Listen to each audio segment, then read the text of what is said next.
Oh, the All-Star game. What a boring slogfest. It was a lane drill of if players wanted to even try 10% and the occasional half-hearted block by a big that was standing in the paint. Any player could dunk or lay up whenever they wanted, and they really just wouldn't because they didn't want to seem selfish unless their name was Jason Tatum.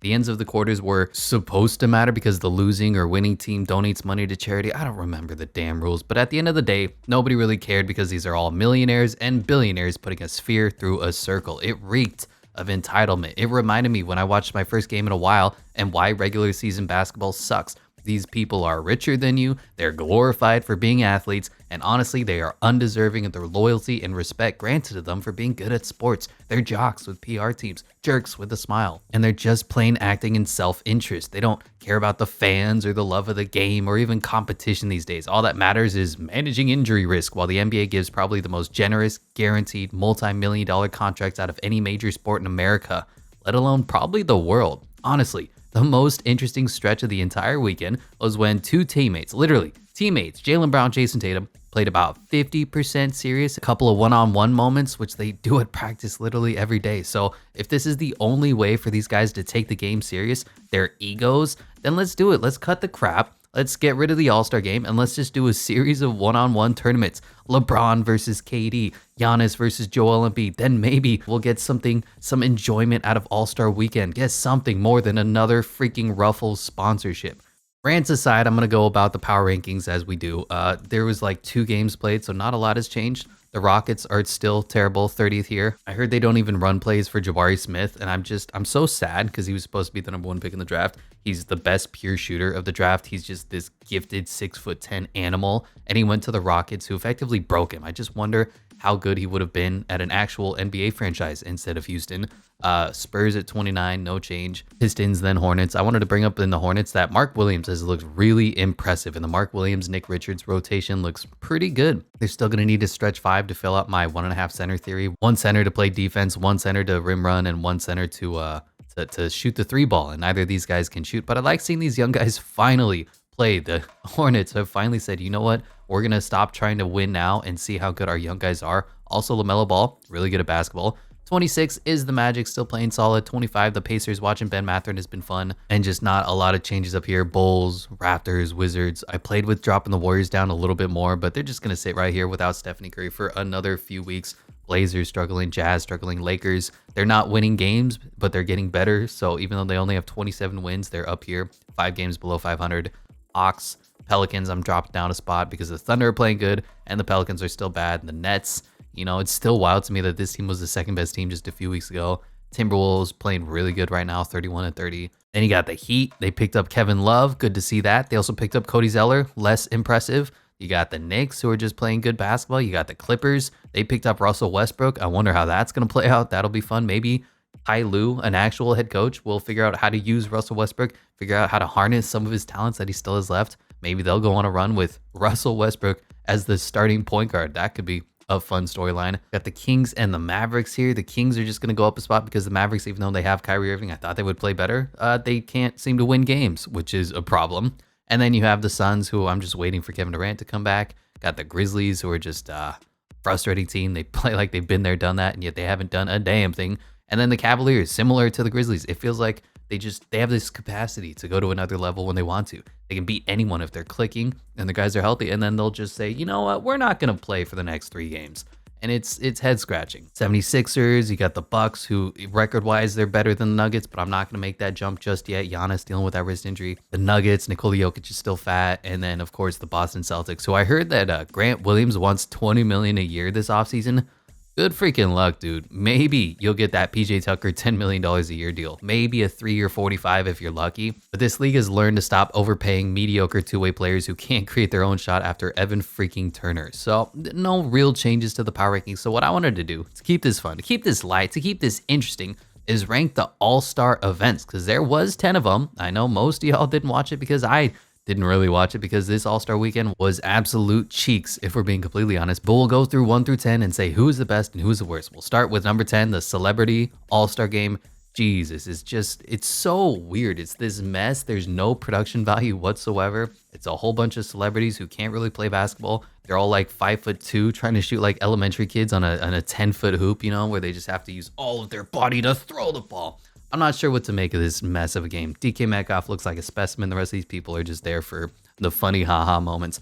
Number 9 is the HBCU game. I appreciate what the HBCU game represents, but good lord, I watch college kids endlessly and I have to grade their tape and scout how good these players are or that players are for the upcoming NBA draft. This was just tough to watch. No offense to anybody playing in the game. They're just not very good, period. Number 8 is the skills challenge, just a complete snore fest. I don't know what to do with this. It was what, Team Jazz and Team Antetokounmpo, except Giannis wasn't even there. And then who was the other one? I can't even remember. It was just the rookies. Yeah, the rookies.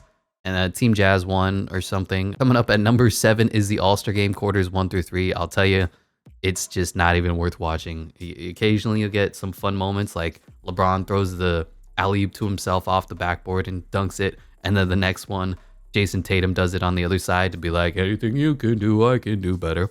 But man, what a snore fest. Number 6 is the G League game. It was fun to see Scoot Henderson. It was fun to see, Scoot Henderson. That's really about it. No one else to report in the G League game. Number 5 for me, and I know other people are trying to hype this up, was the 3-point contest. I think in theory, it's interesting to watch. You're like, all right, Damian Lillard and Tyrese Halliburton and Buddy Hield, they're all going to do it. But it lacks fireworks. It's just guys running around and shooting the ball, and there's no real like drama to it. The same way that the dunk contest has the build up, and then they go up and they jump and they throw it down. In this, they just shoot and they shoot and they shoot and they shoot, and that number climbs up, 13, 14, 15, 18, 20. Oh my God, he hit 26. Woo! The winning player was Damian Lillard, who went second. So the guy had to go third after him and miss a bunch of shots. I think it was Tyrese Halliburton. And then he missed all his shots and they go, all right, Damian Lillard won. And you go, woo, it just lacks drama. You know what I mean? If they have maybe some shooting at the same time sort of competition where there's actually stuff happening instead of just watching these guys shoot and then they go sit down and another guy shoots, that might be able to boost this, because the 3-point contest, everybody's trying to tell me it's cool. Everybody's trying to tell me that this is the next thing to hype it up. It's better than the dunk contest. It's not. It's boring. No offense. Number 4 is the Rising Stars Challenge. Always fun to see these young guys play. The problem is most of them don't have household names just yet. They're still getting there, Scotty Barnes and Evan Mobley and Franz Wagner, Paulo Banchero. They're getting there. They're going to become all-stars someday, but they try a little bit harder than the actual stars, so I appreciate that. There's just a lot of guys like Kenny Lofton Jr. and Mac McClung. The head coaches were head-scratching. It was like, oh, Pau Gasol and Jason Terry and Deron Williams are the head coaches. And you go, huh? So number 3 and 2 are going to be a little bit in the same aspect. So the All-Star Game, final 30 seconds, if you will, the final 5 possessions of the All-Star Game, kind of got a little bit serious. The losing team was down by like 10 with only a few points to go, but they did try. They went on a little bit of a run. They scored a few points. They almost made it a close competitive game, but the game-winning shots, the other team was just launching half-court shots, being like, this will be the game winner. No, this will be the game winner. No, this will, like Dame missed 4 half-court shots in a row. So it wasn't the most interesting thing in the world, but the All-Star Game final 30 seconds was okay. Number 2, I'm going to have Jason Tatum versus Jaylen Brown. Again, this was probably the best moment of the All-Star Game itself. And it was fun to watch. They were trying to get a little bit hyped. They weren't really trying. They weren't playing lockdown defense, but they would crouch in their stance. They'd be like, all right, I'm playing defense. And the other guy would try to do a couple dribble moves, and Jaylen Brown would dribble the ball off his foot because he's terrible. He has the worst handle in the NBA. And then they'd make like step back, fading away threes, falling out of bounds. And they go, yeah, I'm the best. The other 8 guys on the court just stood there and were like, huh, this could be interesting. I wonder if they're going to do anything with this in the future. The All-Star Game is a mess. And then number 1 is still the dunk contest, and more specifically Mac McClung. He kind of put it all together. I don't know if his dunks were 50s. His 540 dunk was really a 360 if you watch it in slow motion, but he made his dunks on the first time.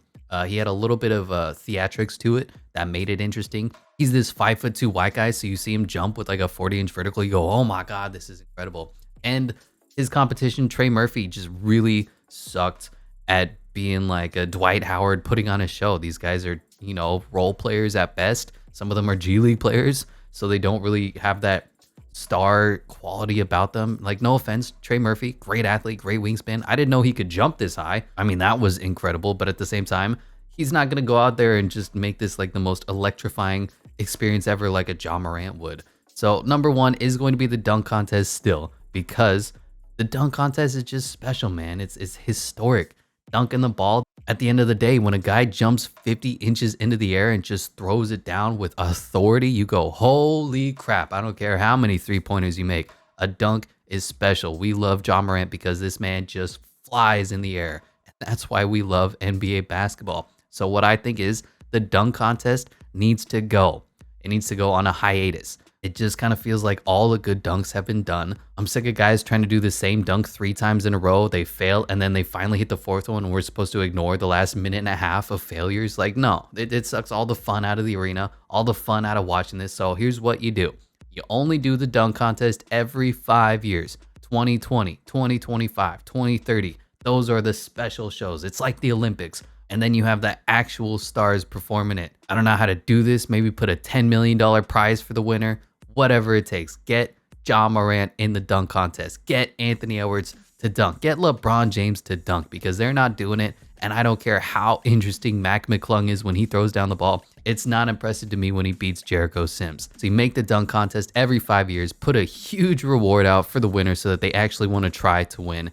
And then you don't have Karl Malone be one of the judges. That's going to do it for your All-Star Weekend power rankings, ranking everything. Next year, we're going to be ranking pasta dishes. Is ravioli number 1, or is lasagna going to upset? That's going to do it for me. Thank you so much for watching. I'll catch you in the next one, where we're going to have actual basketball games played.